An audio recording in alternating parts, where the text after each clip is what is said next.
Tujuan pembelajaran yang pertama, ciri-ciri budaya manajemen yang diperlukan di perusahaan multinasional.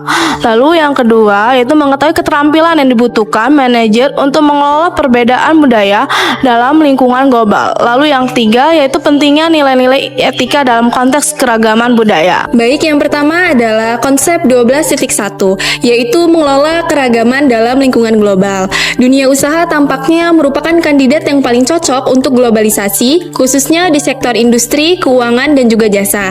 Nah, menurut The Wood tahun 2000, perusahaan-perusahaan di sektor-sektor ini telah mengatasi sebagian besar hambatan dalam proses globalisasi, yaitu yang pertama adalah hambatan ukuran dengan perusahaan multinasional. Kemudian yang kedua ada hambatan waktu dengan strategi jangka panjang. Kemudian juga selanjutnya ada kompleksitas, dan yang terakhir adalah hambatan informasi dan juga komunikasi. Globalisasi perusahaan tampaknya terkait dengan keragaman budaya organisasi yang pada gilirannya terkait dengan internasionalisasi organisasi. Selanjutnya adalah budaya manajemen dan juga perusahaan multinasional. Budaya manajemen seperti apa yang dapat ditemukan di perusahaan multinasional? Terry tahun 2002 membedakan menjadi 3 jenis, yaitu yang pertama adalah budaya manajemen dominan yang meniru negara asal perusahaan multinasional. Misalnya, manajemen Amerika di perusahaan multinasional Amerika Serikat. Kemudian yang kedua yaitu budaya manajemen transnasional dominan yang diciptakan oleh para pendiri perusahaan induk dengan menggunakan nilai-nilai spesifik yang didefinisikan dengan jelas. Sebuah budaya yang terdapat di semua perusahaan multinasional yang beroperasi.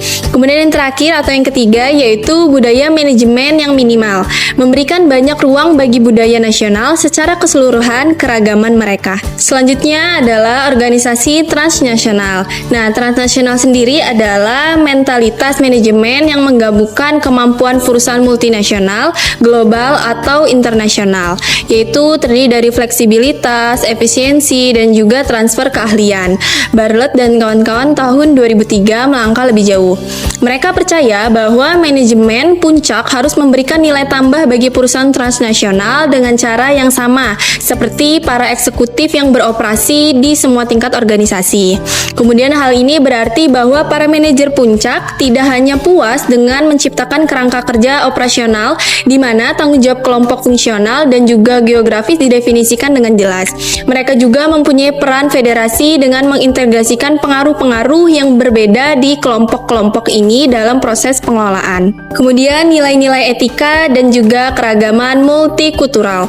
Nah, Jackson tahun 2011 berargumentasi bahwa apa yang perlu dilakukan manajer bukan hanya fokus pada perbedaan yang ada, namun juga berupaya menemukan mengapa etika budaya mungkin berbeda dari etika mereka.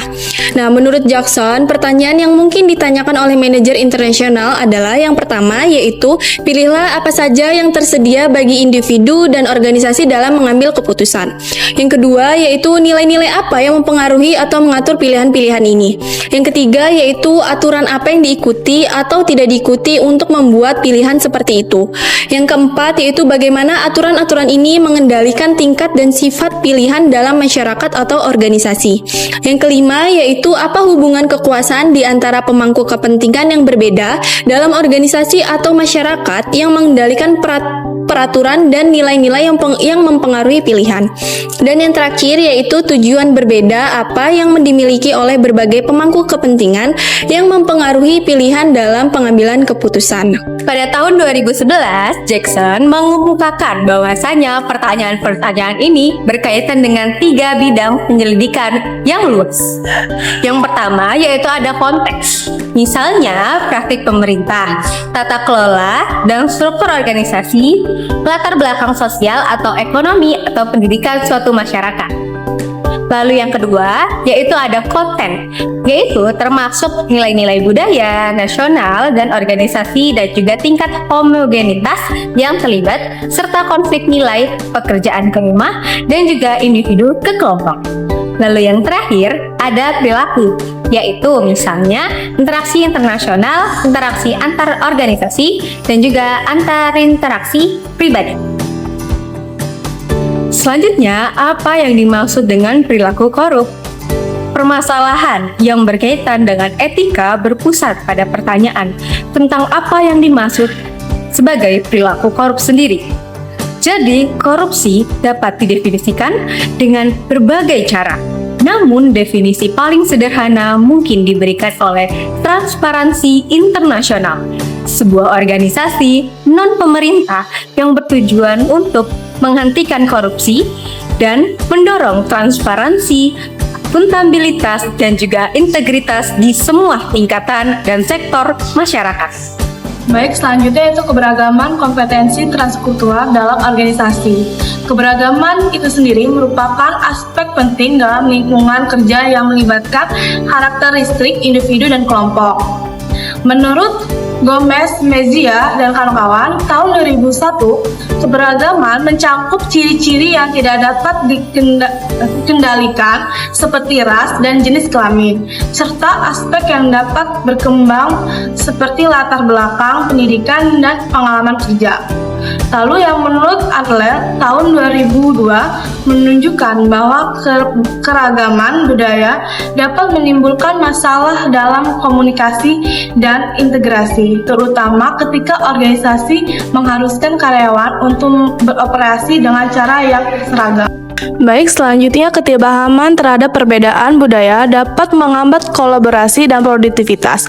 Namun di sisi lain, organisasi multikultural juga memiliki potensi untuk menjadi lebih fleksibel dan inovatif. Keberagaman dapat meningkatkan kesadaran akan kebutuhan konsumen dan mendorong pengembangan ide-ide baru. Lalu manajemen yang efektif sangat penting untuk mengolah keragaman ini, dan pengetahuan dan alat yang tepat. Organisasi dapat memanfaatkan keberagaman budaya untuk memperkuat strategi internasionalisasi dan mencapai keberhasilan yang lebih besar dalam konteks global. Baik, selanjutnya itu kompetensi transkultural, di mana mengolah keberagaman dalam organisasi memerlukan kompetensi transkultural yang mendalam di semua tingkat manajemen untuk dapat beroperasi secara efektif di pasar internasional. Perusahaan harus menerapkan manajemen antar budaya. Ini berarti menyesuaikan cara berkomunikasi, bernegosiasi, dan memimpin sesuatu dengan konteks budaya masing-masing negara. Selanjutnya itu dari Terry tahun 2002, yang dimana menekankan bahwa solusi sederhana seperti daftar larangan dan anjuran tidak memadai. Pendekatan yang terlalu anekdot tidak mencerminkan kompleksitas situasi yang dihadapi. Selain itu, alat untuk memecahkan kode budaya juga tidak cukup. Baik, selanjutnya Topernal dan Williams tahun 2000 menekankan bahwa perbandingan lintas budaya membantu mengidentifikasi berbagai pendekatan terhadap dilema. Beberapa budaya memulai dari orientasi mereka sendiri dan mengakomodasi dimensi yang berlawanan, sementara yang lain dengan cepat beralih ke sudut pandang berbeda sebelum kembali ke orientasi asal. Pendekatan ini menunjukkan pentingnya fleksibilitas dan adaptabilitas dalam manajemen antar budaya yang esensial untuk menghadapi tantangan dalam lingkungan bisnis yang beragam. Baik, materi selanjutnya terkait kompensasi hiperkultural. Kompensasi hiperkultural melibatkan upaya menghadapi tantangan di berbagai tingkatan ketika berinteraksi dengan berbagai pemangku kepentingan yang terlibat. Seperti yang dikatakan oleh Mark dan Press pada tahun 2006, halaman 10 menyoroti sejumlah tantangan penting yang dihadapi oleh para manajer. Yang pertama terkait tantangan keberagaman.